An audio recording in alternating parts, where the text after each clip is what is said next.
नमस्कार शेतकरी मित्रांनो, आपल्या शेतकरी राजा चॅनलवर आपलं स्वागत आहे। तर आज आपण वांगी या पिकावरील कीड व्यवस्थापन याबद्दल व्हिडिओ बघणार आहोत। तर आज आपला व्हिडिओ एक नंबर होणार आहे। तर आपल्या चॅनलला आपण पटापट लाईक, सबस्क्राईब, शेअर करा। तर व्हिडिओला सुरुवात करूया। तर मित्रांनो,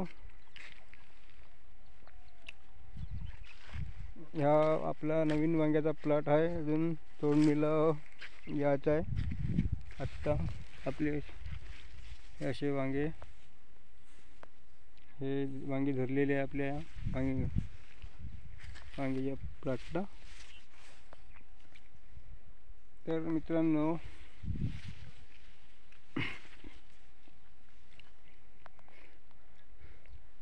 आपल्या वांग्याच्या पिकावर जर फळ पोखरणारी अळी आणि शेंडा पोखरणारी अळी जर लागलेली असेल तर आपण याची उपाययोजना आणि नियंत्रण कसे करावे याबद्दल आपण आज या व्हिडिओत बघणार आहोत। तर मित्रांनो,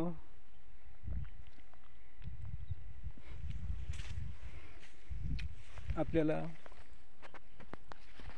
या वांग्याच्या प्लॉटला भरपूर प्रमाणात असे अळी लागलेली आहे, शेंडामार आणि फळ पोखरणारी अळी। त्यासाठी आपल्याला नियोजन करायचे आहे।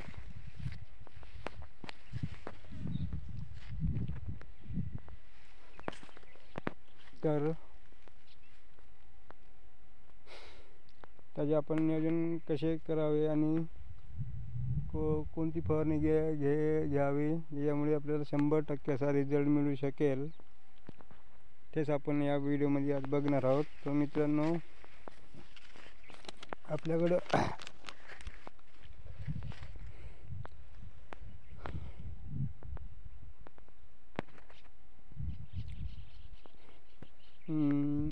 हे डेलिगेट आहे। तर याचा आपण वापर करू शकता आणि 100% फळ पोखरणारी अळी आणि शेंडे पोखरणारी अळी हे असे अळी जास्त हे मित्रांनो आहे।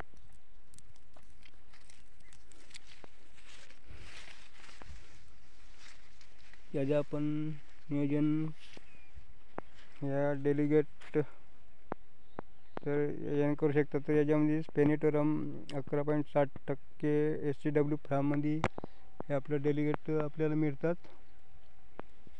बाजारामध्ये मिळतात। आपण हे घेऊन आपण आपल्या वांग्याच्या प्लॉटला या डेलिगेटचा वापर करून 100% नियोजन करू शकता। आणि मित्रांनो, आपल्याला भरपूर प्रमाणात फुलधारणा आणि फळधारणा करण्यासाठी आपल्याला एक टॉनिक घेणं गरजेचं असते। तर ते आपलं टॉनिक आहे, तर आपलं हे टॉनिक आहे मित्रांनो, प्रोजिब SC जिब्रेलिक ॲसिड 40% WHG असे फार्ममध्ये आपल्याला हे मिळू शकते। ते प्लांट ग्रोथ रेग्युलेटर आहे ते। तर याचा आपण वापर करून भरपूर प्रमाणामध्ये आपल्याला फुलधारणा आणि फळधारणा कशा आणि फुल ड्रिचिंग होण्याची ह्या चान्सेस कमी असतात। तर आपण याचा वापर करू शकता। तर मित्रांनो, आपला व्हिडिओ कसा वाटला कमेंटमध्ये कळवा आणि आपला व्हिडिओ आवडल्यास चॅनलला लाईक, सबस्क्राईब शेअर करा आणि असाच प्रतिसाद आपल्या चॅनलवर असू द्या. धन्यवाद. जय जवान जय किसान.